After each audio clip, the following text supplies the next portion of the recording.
오늘 저는 이 말씀을 가지고 현대판 고르반이라는 제목으로 여러분들과 잠시 은혜를 나누고자 합니다.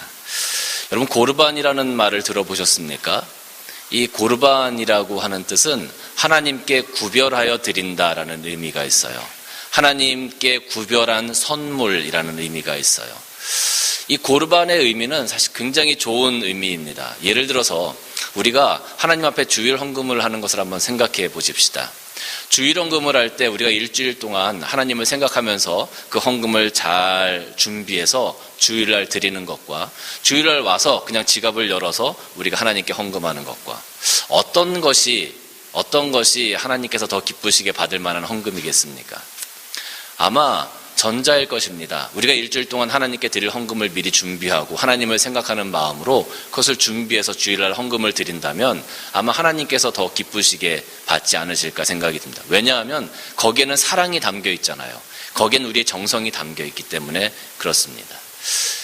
주일날 와서 헌금하려고 지갑을 열었는데 마땅한 지폐가 없을 때, 마땅한 액수가 없을 때 헌금을 하지 못하는 경우도 종종 있지 않습니까?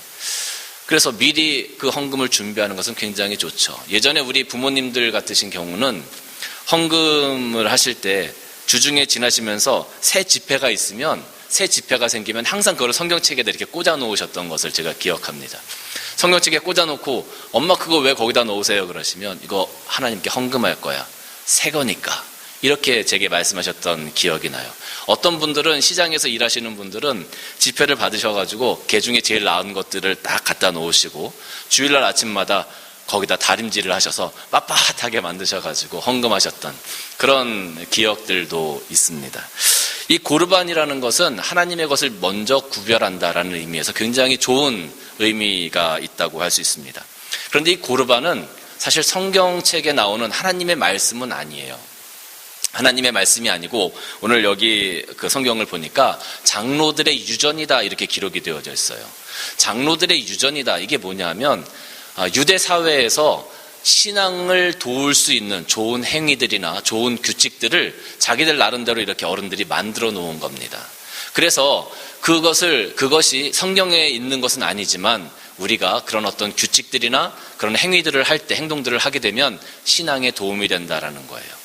예를 들어서 우리가 성경책이 있습니다. 우리가 성경을 보는 것도 굉장히 좋지만 신앙 서적들이 또 있지 않습니까? 신앙 서적들을 보게 되면 우리가 신앙에 많은 도움을 받는 것과 비슷한 이치라고 할 수가 있습니다. 자, 그런데 이 장로들의 유전, 분명히 성경과는 다른 거지만 신앙에 도움이 되어지는 이 장로들의 유전이 시간이 지남에 따라서 점점 율법화되기 시작했어요. 시간이 지남에 따라서 그것을 지키지 않으면 죄가 되는 것처럼 이 모양새가 변질되어져 왔다라는 겁니다. 그러니까 나중에는 이 하나님의 말씀보다 이 장로들의 유전이 신앙생활을 하는 데 있어서 더 우선시 되어지는 그러한 결과가 생겨지기 시작했습니다. 오늘 여기 마가복음 7장 말씀을 보면 장로들의 전통, 성경 그 7장 첫 머릿말에 장로들의 전통 이렇게 쓰여져 있죠. 어떤 일이 있었냐면 예수님의 제자들이 음식을 먹을 때 손을 씻지 않고 음식을 먹었어요. 그거를 본 바리새인과 서기관들이 예수님께 와서 따지는 겁니다. 예수님의 제자들은 왜 손을 씻지 않고 왜 장로들의 유전을 어기고 음식을 먹습니까? 이렇게 질문을 했어요. 왜냐하면 그 당시에 장로들의 유전이 어떤 것이 있었냐 하면 음식을 먹기 전에는 항상 손을 씻어야 된다. 이게 정결법의 한 일부였었습니다. 그리고 시장을 다녀오면 항상 마당에 물을 뿌려야 된다. 그리고 시장 외출을 하고 돌아오면 항상 밥이나 밥그릇들을 씻어야 된다. 이런 어떤 유전들이 있었어요. 깨끗하게 해야 된다라는, 하나님 앞에서 우리가 정결한 모습을 가져야 한다라는 그런 정결법이 있었습니다. 근데 음식을 먹을 때 손을 씻지 않고 먹었다는 것은 이 정결법을 어긴 게 되는 거죠. 그래서 예수님 앞에 나와서 따지는 겁니다.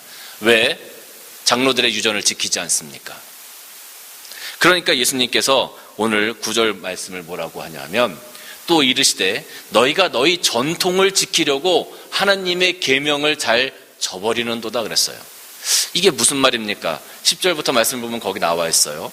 모세는 내 부모를 공경하라 하고 또 아버지나 어머니를 모욕하는 자는 죽임을 당하리라 하였거늘 너희는 이르되 사람이 아버지에게나 어머니에게나 말하기를 내가 드려 유익하게 할 것이 고르반, 곧 하나님께 드림이 되었다 하기만 하면 그만이라. 여러분, 이 문구가 잘 이해가 안 되시죠?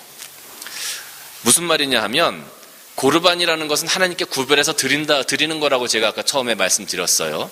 그런데 이 이스라엘 사람들이 이 고르반에 대해서 나중에 이 법을 어떻게 악용을 했냐 하면, 자 보십시오.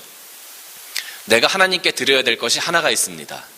내가 하나님한테 할 것이, 내가 부모님에게 할 것이 또 하나가 있어요. 그러면 나는 몇 개를 해야 되는 겁니까? 2개를 해야 되는 겁니다. 그렇죠?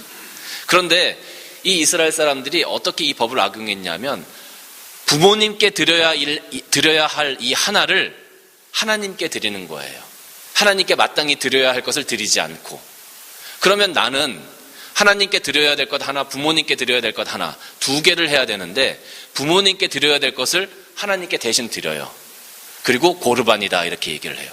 그러면 나는 몇 개만 하면 되는 겁니까? 내 책임은 원래 2개인데 하나만 하면 되는 겁니다. 부모님께 드려야 될 것을 빼서 하나님께 드리고 이건 고르반입니다. 하나님께 구별된 겁니다. 이렇게 선언을 했다는 거죠. 그러면 만약에 성도들이 그렇게 하면 이 제사장들이 뭐라고 해야 되겠습니까? 하나님께 드리는 것 하나는 맞습니다. 그러면 당신의 부모에게 하는 하나는 어디 있습니까? 그 부분을 분명히 지적하고 이야기를 해줘야 되는 거죠. 그런데 이 제사장들이 어떻게 했냐 하면 오늘 12절 말씀 보니까 자기 아버지나 어머니에게 다시 아무것도 하여 드리기를 허락지 아니하였다.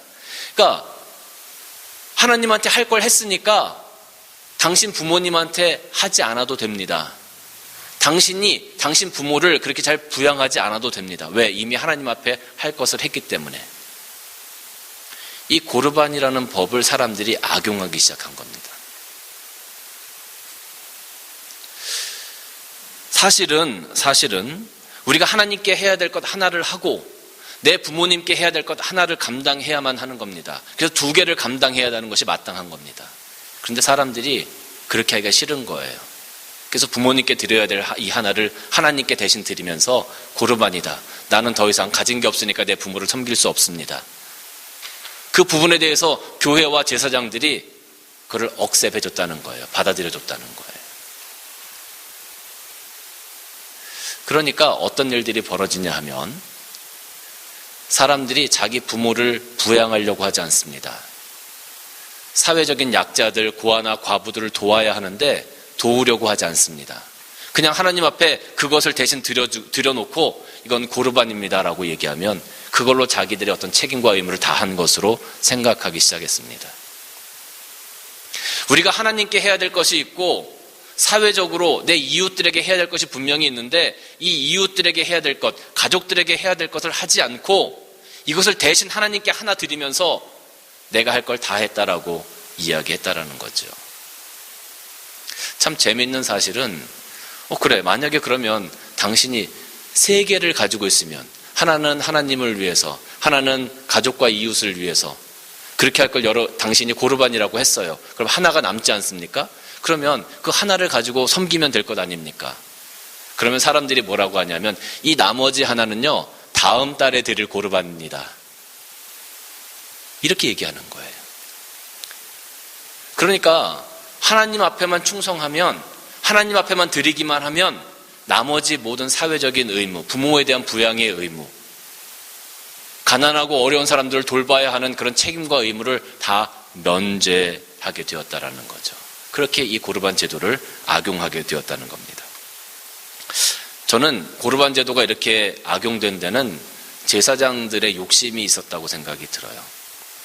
제사장들이 그렇게 그 모든 것들을 받아주어야만 사람들이 교회에 더 많은 헌금을 하고 교회에 더 나와서 하나님께 드릴 것들을 마땅히 드려야 될 것들을 더 잘 드리기 때문에, 만약에 그들의 잘못을 지적하면 그들이 그 회당에 오지 않을 것이기 때문에 제사장들이 그렇게 하지 않았다라고 저는 생각이 듭니다. 그런데 여러분, 이런 모습들이 오늘 우리 현대의 교회들의 모습들과 비슷하다고 생각하지 않으십니까? 오늘날 우리 교회들의 모습을 한번 살펴보십시다. 교회들이요, 요즘에 많은 프로그램들을 돌려요.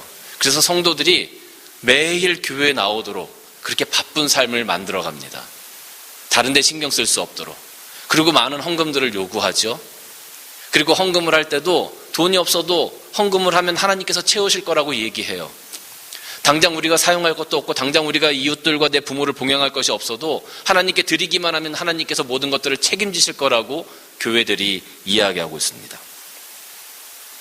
어떤 일이 있어서 만약에 교회 행사에 참여하지 못한다고 하면 믿음이 적다고 이야기해요. 그렇게 믿음이 적어서 어떻게 하겠느냐고 이야기합니다. 아무리 바쁘고 내 몸이 부서질 것 같아도 하나님 앞에 나와서 그 일을 감당하면 하나님께서 축복하시고 하나님께서 여러분의 가정을 책임지실 거고 하나님께서 여러분의 자녀들을 책임지실 거고 그러니까 교회에 나와서 충성하고 봉사하라는 거죠. 많은 교회들이 지금 그렇게 우리들에게 많은 크리스찬들에게 이야기하고 있습니다. 하나님께 봉사하고 충성하기만 하면 여러분이 해야 할 가정적인 책임과 의무들, 여러분들이 사회를 향해서 가난한 자들과 고아들과 어려운 자들을 도와야 하는 그런 책임과 의무, 그 모든 것들을 하나님께서 책임지실 거다라는 거죠. 그래서 모든 사람들의 삶에, 모든 사람들의 생각이 교회에 집중되게끔 만들어갑니다. 교회 사람들이 많이 모여듭니다. 교회 헌금이 쌓여지게 되어집니다. 결국은 교회가 부유하게 되는 거죠. 여러분, 하나님이 돈이 없어서 물질이 없어서 헌금을 여러분들에게 원하시겠습니까? 물질이 하나님께서 부족하셔서 교회가 부유하게 되는 것들을 원하시겠습니까?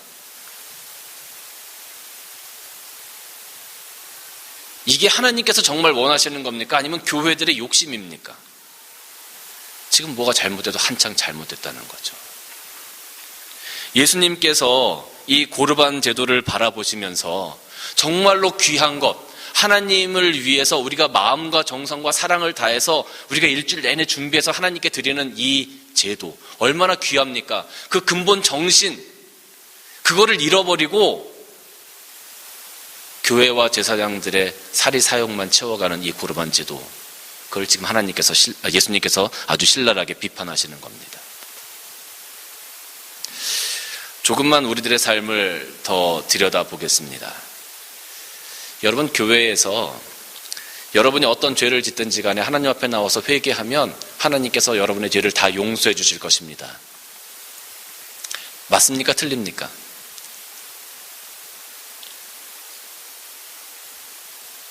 이건 믿음의 문제예요. 우리가 하나님 앞에 나와서 믿음으로 우리들의 죄를 고백하면 하나님이 당연히 용서해 주시죠. 여러분, 그거는 의심하시면 안 됩니다. 그 부분에 대해서는 우리가 분명한 믿음을 가지고 가야 합니다.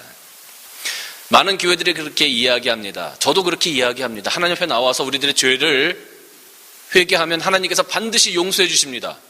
여러분, 그거 믿으십니까? 그거 아멘 하셔야 됩니다. 이거 여러분 아멘 하셔야 됩니다. 그거는 변함없는 진리입니다. 근데 우리 교회에서 그렇게 설교를 하고 그렇게 가르치다 보니까 어떤 일들이 생겨지냐 하면요.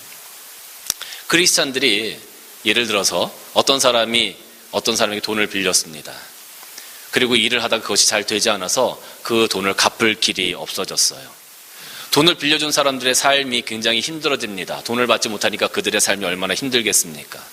근데 얼마 지나서 나도 내 돈을 빌렸던 그 사람도 삶이 굉장히 힘들어져서 돈을 도저히 갚을 수 있는 상황이 아니에요. 그러면 그런 상황이 되었다면 크리스찬들은 대부분 하나님 앞에 나와서 회개 기도를 합니다. 하나님, 제가 이런 잘못을 했습니다. 제가 저 사람에게 돈을 빌렸는데 갚지 못했습니다. 용서하여 주옵소서. 그리고 양심의 가책이 느껴지니까 회개 감사헌금을 이렇게 딱 합니다. 그러고 나면 하나님으로부터 죄사함을 받았다라는 믿음이 생겨요. 하나님이 나의 죄를 용서해 주셨으니까 얼마나 내가 자유할 수 있습니까? 나는 이제 모든 것으로부터 자유한 겁니다. 그러면서 룰루랄라 막 이렇게 행복하게 살아가지요. 그러면 나에게 돈을 빌려줬던 사람들은 뭐가 되는 겁니까? 내가 하나님 앞에 나와서 회개를 했으면 그 사람들에게도 가서 내가 정말 미안하다고 손을 붙잡아주고 내가 어떻게 해서든지 그것을 갚아 나가겠노라고 지금은 내가 돈이 없지만 한 달에 얼마씩이라도 내가 꼭 갚아 나가겠노라고 그들에게 용서를 구해야 되는 것이 먼저 아니겠습니까? 그런데 교회에서는 하나님께 회개하기만 하면 모든 죄가 용서됩니다라고 선포를 하니까 크리스찬들이 하나님 앞에서만 용서를 구해요. 그리고 하나님 앞에 모든 것들을 용서받았으니까 나의 삶은 이제부터 자유롭다라고 착각하며 살아가는 거죠. 뭐가 잘못돼도 한참 잘못된 것 아니겠습니까? 어떤 사업하시는 사장님들은 좋은 집에 사시고 좋은 차를 몰고 다니세요. 근데 항상 직원들의 임금을 체불하시는 거예요.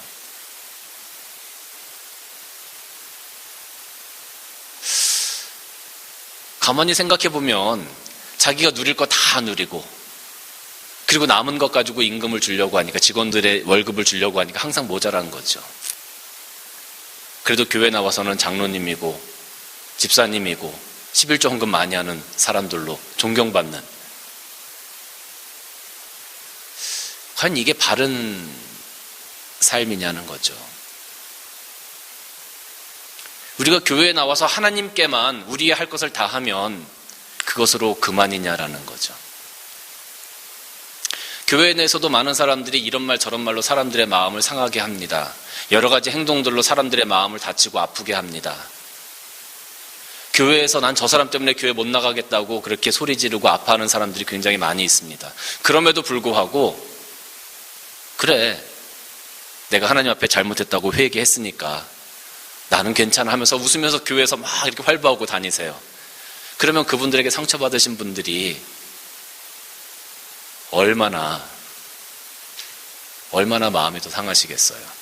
내가 하나님 앞에 회개를 했으면, 내가 잘못했다고 하나님 앞에 회개를 하고 고백을 했으면 내가 상처 준 분들에게 가서 내가 미안하다고, 내가 잘못했노라고 그분들의 손을 붙잡아주고 용서를 구하는 것이 반드시 따라와야 된다는 거죠.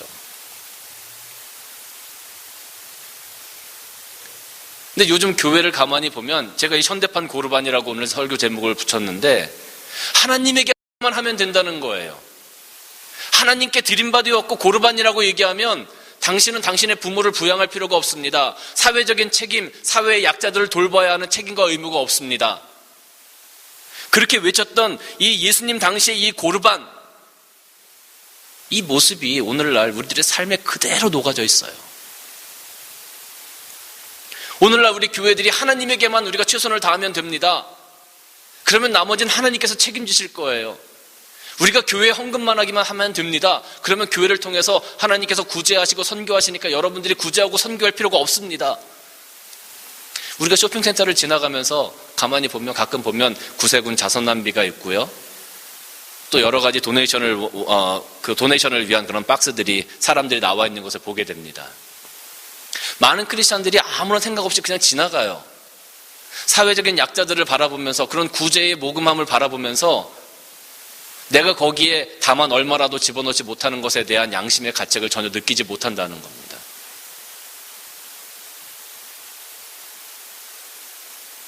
왜? 우리는 이미 하나님 앞에 다 했기 때문에 그 자랑스럽게 살아가죠. 하나님께서 이러한 모습을 기뻐하시겠다는 겁니다. 야고보서 2장 17절 말씀 보면 행함이 없는 믿음은 죽은 믿음이다 그랬어요. 마태복음 5장 13절 말씀 보면 너희는 세상의 빛과 소금이다 라고 말씀하셨습니다. 고린도후서 3장 2절 말씀 보면 너희는 그리스도의 편지다 라고 말씀하셨어요. 이 모든 구절들이 무엇을 의미합니까? 우리가 이 땅에서 살아갈 때 어떠한 모습으로 살아가야 하는지, 이 땅에서 우리가 어떠한 사명이 있는지를 말씀해주고 있는 구절이라고 할 수 있어요. 여러분, 예수 그리스도의 십자가를 한번 생각해 보십시다. 예수님의 십자가를 보면 신학자들이 많이 이렇게 해석을 합니다. 하나님과 나와의 관계, 하나님과 나와의 관계, 그리고 나와 이웃과의 관계, 그것이 합쳐져서 예수 그리스도의 십자가가 되었다라고 얘기를 해요. 그런데 오늘날 우리 교회들이 얘기하는 것처럼 하나님과 나와의 관계만 고집한다면 그것은 십자가가 아니라 그냥 막대기에 불과한 겁니다. 예수 그리스도의 십자가를 예수 그리스도를 바라보는 믿음 가운데 우리가 예수 그리스도의 제자로 살아가기 위해서는 하나님과 나와의 관계뿐만 아니라 나와 이웃과의 관계, 나와 사회와의 관계까지도 우리가 분명하게 책임과 의무를 가지고 대해야 된다는 거죠. 20세기 유명한 신학자 칼 바르트는 한 손에는 성경을, 다른 한 손에는 신문을 이라는 유명한 말을 남겼습니다. 성경만 가지고는 안 돼요. 이 사회적인 책임도 우리 크리스찬에게 주어진 책임과 의무라는 사실을 우리는 분명히 알아야 할 것입니다. 그래서 오늘 저희 교회는 이번 주에는 헌금을 드리지 않습니다.